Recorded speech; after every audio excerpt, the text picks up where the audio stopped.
सभी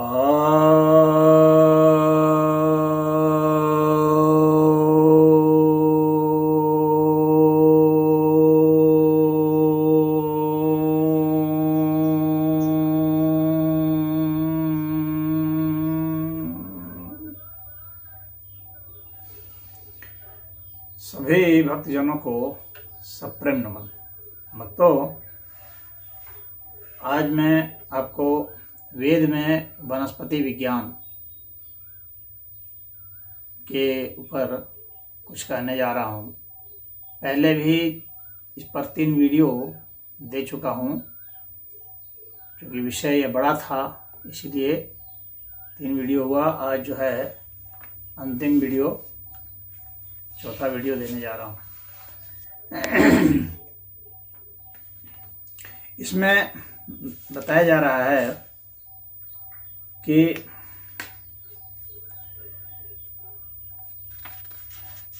जो फल फूल में जो मधुरता आती है, जो मिठास आती है, ये अथर्ववेद में कहा जा रहा है कि यह जो मिठास आती है वो अग्नि के कारण ही होती है। यानी मिठास का कारण उन्होंने बताया, फल फूल में मिठास का कारण तो उन्होंने अग्नि बताया है। ये अथर्ववेद के चौथे कांड के 23वें सूक्त का 6ठा मंत्र है। ये न औषधीर मधुमतीर कृणवन, ये कहा जा रहा कि जो इसमें मिठास है वो उसी के कारण है। फिर उसके बाद यह बताया जा रहा है कि कैसे आपको अथर्ववेद में बताया गया कि कैसे आपको ग्राफ्ट करना है, यानी कलम लगाना इसको कहते हैं। आज हम लोग कलम लगाते हैं भिन्न भिन्न वृक्षों के, तो कलम लगाने की बात बताई गई है कि कलम आप कैसे लगाएंगे।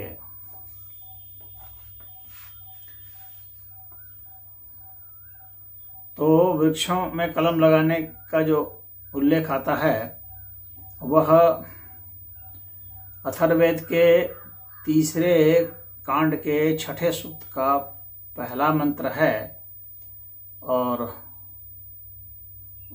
6ठे कांड का 11वां सूक्त का पहला मंत्र है। फिर 6ठे अध्याय का 16वां सूक्त का दूसरा मंत्र है।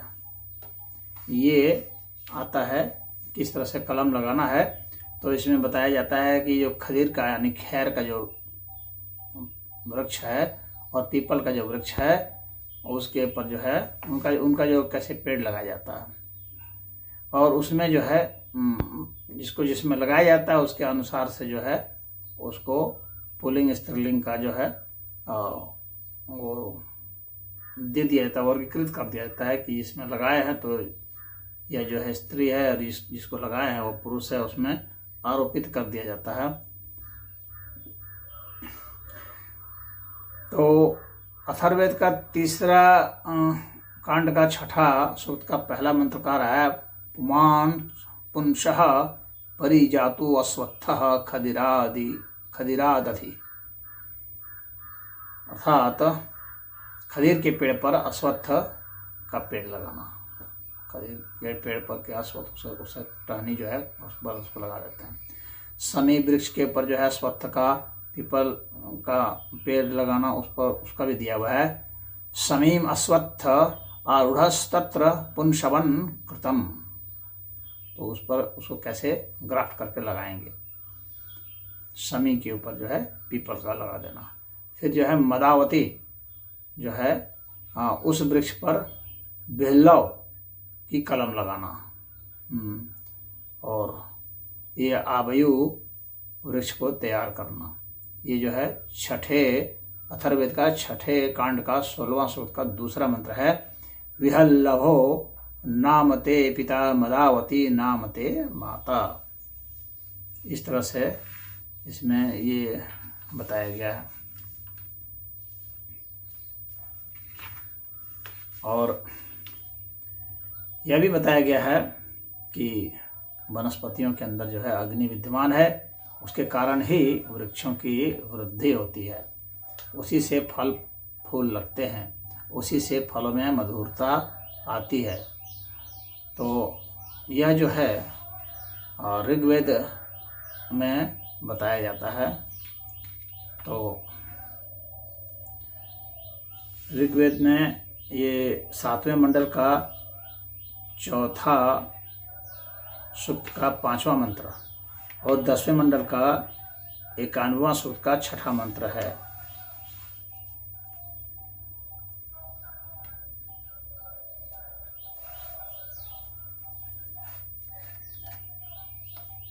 और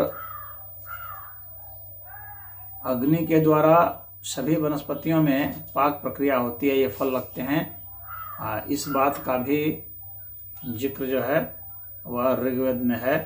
10वें मंडल का 28वां सूक्त का ये 10वां मंत्र है। तमु अकृण्वन् त्रेधा भुवेकं स औषधिः पचति विश्वरूपः। इसके साथ जो है यह भी बताया गया है कि पौधों में जो है वह लिंग भेद होता है। जैसे प्राणियों में नर और मादा होते हैं, उसी तरह से वनस्पतियों में भी नर और मादा होते हैं। बिना नर और मादा के कोई वृक्ष उस तरह से फल फूल नहीं देता है, लगता नहीं है, सभी में होते हैं, ये कहा जा रहा है।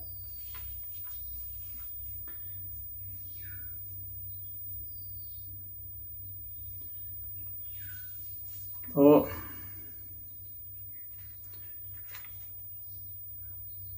गर्भ धारण भी उसी अग्नि के कारण ही होती है।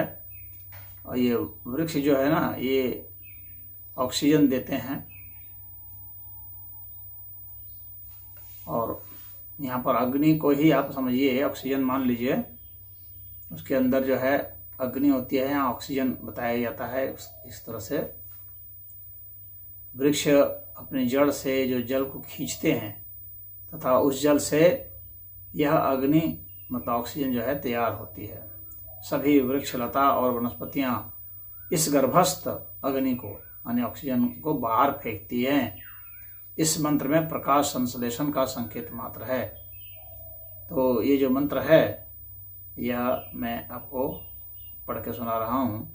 यह ऋग्वेद का 10वें मंडल का 91वां सूक्त का 6ठा मंत्र है। तमोषधीर दधीरे गर्भमृत्वयं तमापो अग्निं जनयन्त मातरः तमीत समानं वनिनश्य विरुधो अंतर्वतीश्च सुवते च विश्वः। तो और अश्वत्थ को जो है यानी पीपल को, उसको माना जाता है कि सभी उसमें वास करते हैं, सभी देव वास करते हैं। ये अथर्ववेद का 6ठा कांड का 95वां सूक्त का पहला मंत्र है। अश्वत्थो देव सदनः। तो अन्नों का विभाजन प्राण और अपान तत्व के आधार पर किया गया है। इसमें आग्नेय तत्व ऑक्सीजन को बताया गया है और उन्हीं के प्राण से शक्ति युक्त और प्राण बहुल कहा गया है। और जिनसे स्वामी तत्व का जब भी वर्णन आएगा वेद में तो आप उसको हाइड्रोजन से समझ लीजिएगा। इन्हें ही अपान शक्ति युक्त कहा गया है, अपान शक्ति। और प्राण शक्ति जब भी कहा जाएगा तो उसे ऑक्सीजन समझिए। और सोम तत्व की बात की जाएगी तो उसे हाइड्रोजन समझना है। तो ये इसमें कहा जा रहा है कि जो गेहूं वगैरह होते हैं इसमें प्राण शक्ति ज्यादा होती है, इस विषय में कहा जा रहा। और जो चावल है तो उसमें कहा जा रहा है कि चावल में सोम शक्ति ज्यादा है, अर्थात मतलब जो है हाइड्रोजन सोमी शक्ति ज्यादा है। तो इस तरह से उसको बांटे हैं, अन्नों को बांटे हैं शक्ति के आधार पर। तो कहने का मतलब है कि गेहूं से आपको ज़्यादा गर्मी मिलेगी और चावल से आपको थोड़ी कम गर्मी मिलेगी, उसमें मृदुलता रहती है और वो बौद्धिक क्षमता को बढ़ाती है, कोमलता होती है चावल में। और गेहूं में जो है पौष्टिकता होती है, शारीरिक शक्ति को बढ़ाने के काम आती है।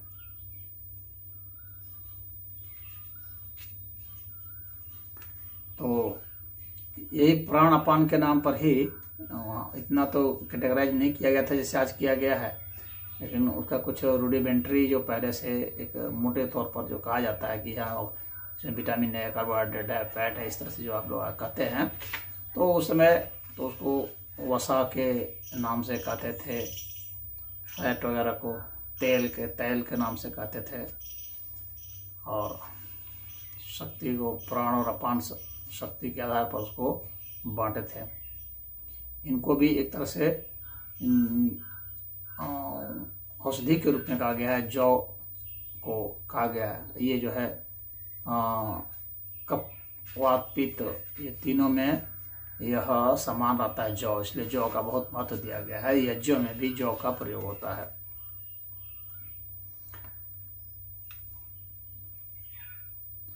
और यह भी बताया जा रहा है कि अन्नों को जो है आप उसको इस तरह से संभाल कर रखिए कि उसमें विष उत्पन्न नहीं हो, क्योंकि ज़्यादा देर तक रखने से उसमें विष उत्पन्न हो जाता है।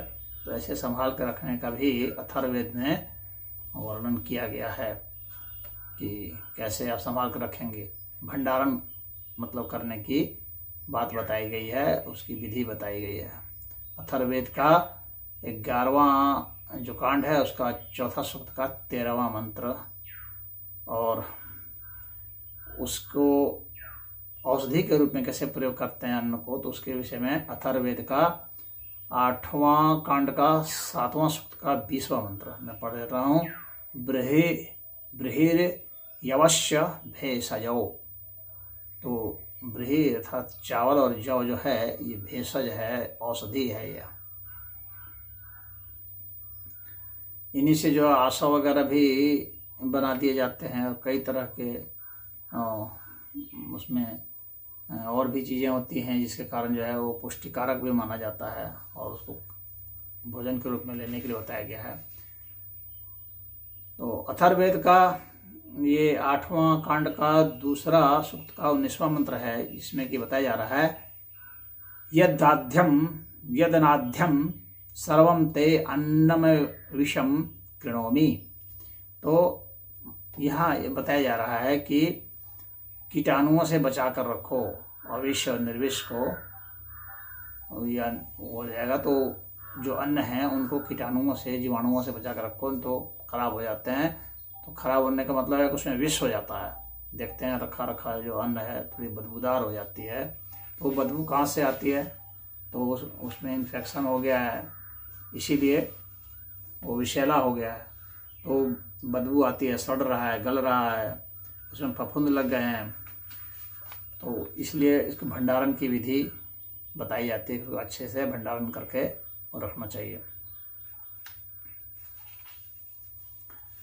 अथर्ववेद में यह भी बताया गया है कि जो वनस्पतियां हैं इनमें मणियाँ होती हैं, यानी ये जो है इसको मणि के रूप में, जो लकड़ी जो होती है उसको काट के, या जो उनके फल होते हैं कुछ, उसको जैसे रुद्राक्ष है तो रुद्राक्ष को देखते हैं वो मणि जैसा होता है, तो उसको पहना जाता है। सहदेवी है तो उसका मणि बना करके उसकी जड़ को से जो है मणि जैसा बना करके उसको पहनते हैं, यानी माला के रूप में पहनते हैं या ब्रेसलेट के रूप में पहनते हैं।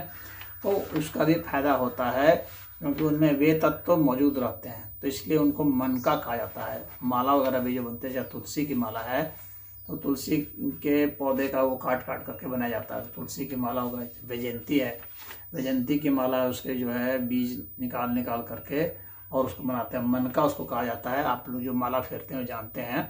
तो ये बताया जाता है कि वे भी औषधियों का काम करते हैं।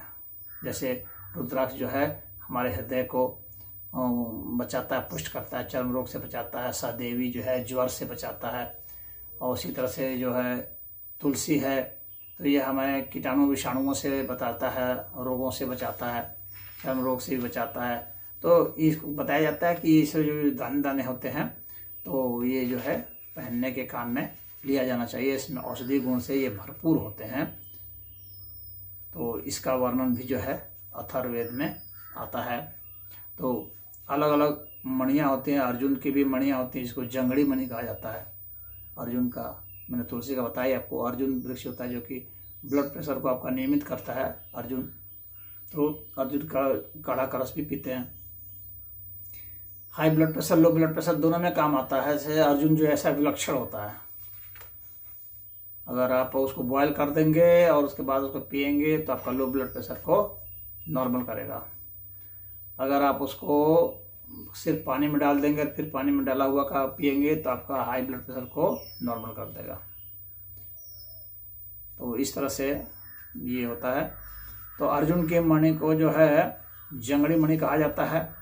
वरुण वृक्ष की जो मणि है उसको वर्ण मणि कहा जाता है। इसका अथर्ववेद का ये दूसरा और जो है चौथा, दूसरे कांड का चौथा मंत्र, चौथा सूक्त है।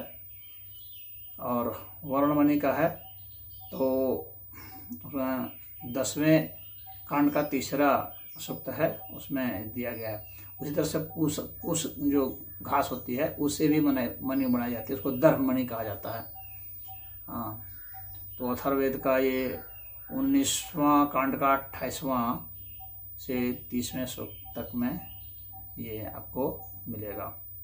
फिर जो है औदुंबर मणि होती है जो गूलर से बनाई जाती है। फिर सतवार मणि होती है जिसको सतावर से बनाते हैं।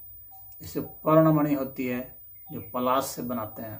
तो इस तरह से भिन्न भिन्न मणियों को बनाने का भी विधान किया गया है। फिर अथर्ववेद में बताया जाता है कि ये वृक्ष जो है ना, और ऋग्वेद में बताया जाता है कि वृक्ष जो है वो चेतन तत्व होता है, उसमें जीवन शक्ति होती है, चेतनता होती है। और इसी कारण ही वृक्ष को जो है यह जीव मानते हैं। और ये भी बताते हैं कि वृक्ष भी जो है उसी तरह से फीलिंग करते हैं। ऐसा नहीं है कि वे फील नहीं करते हैं, वो सिर्फ केमिकल रिएक्शन से बढ़ रहे हैं, ऐसा नहीं है, उसमें भी फीलिंग है। और आज का जो आधुनिक विज्ञान है ना, वह भी इस बात को कह रहा है। जगदीश चंद्र बसु ने भी कहा था कि नहीं, ये जो है उनमें भी चेतनता होती है। तो यही वेद भी यही मानता है कि यह जो है इनमें चेतनता होती है, इसको ऐसे नहीं मानना चाहिए। ये भी दुख दर्द वेदना सब समझते हैं, इनको भी फील होती है। ये भी हंसते हैं, रोते हैं, ये सब इनमें होते हैं। ये भी सांस लेते हैं, ये भी फलते हैं, फूलते हैं, बढ़ते हैं, खिलखिलाते हैं। ये भी उदास हो जाते हैं, ये भी प्रसन्न हो जाते हैं। तो इसलिए ये समझना चाहिए कि इनमें भी प्राण है, इनमें भी चेतना है। अथर्ववेद का पहला कांड का 32वां सूक्त का पहला मंत्र, तो जिसमें ये कहा जा रहा है कि इसमें भी चेतनता होती है। महद ब्रह्म येन प्राणन्ति विरुद्धः, अथर्ववेद का। फिर अथर्ववेद के छठे कांड का 44वां सूक्त का पहला मंत्र, इसमें कहा गया स्थूर वृक्षा ऊर्ध्वस्वप्नः। तो यहाँ पर ये जीव के विषय में बतलाया गया है कि किस तरह से इसमें चेतना होती है। स्वप्न अवस्था भी जो है यहाँ पर मौजूद है। ऐसा नहीं है कि वृक्ष जो है वह स्वप्न नहीं देखते हैं, सिर्फ जो है जंतु सब देखते हैं, ऐसा नहीं है, वृक्ष भी देखते हैं। और यह भी कहा गया है कि जीव जो है मरने के बाद वृक्ष वनस्पतियों के रूप में भी पुनर्जन्म प्राप्त करता है।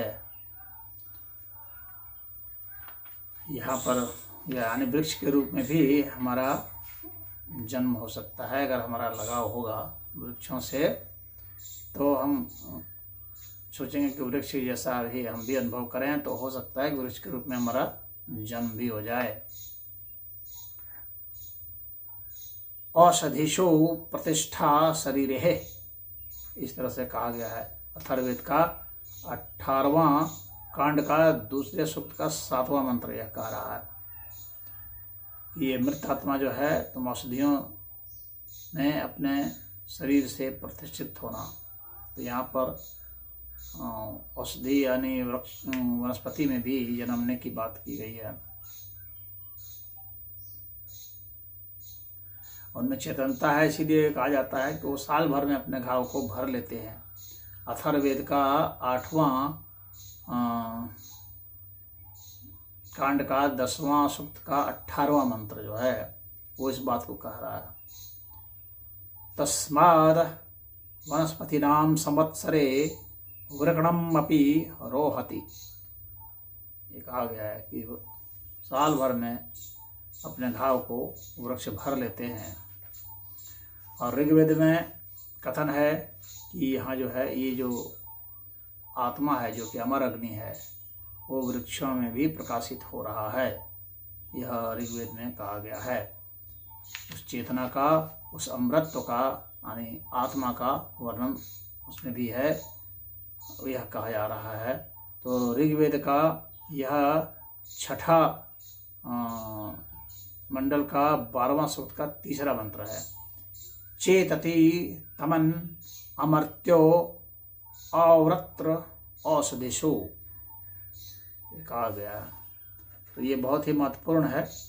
ये वृक्षों में आत्मा की बात की गई है, चेतनता की बात की गई है, प्राण शक्ति की बात की गई है और उनमें संवेदना की बात की गई है। ये हमारे वेद में बताया गया है।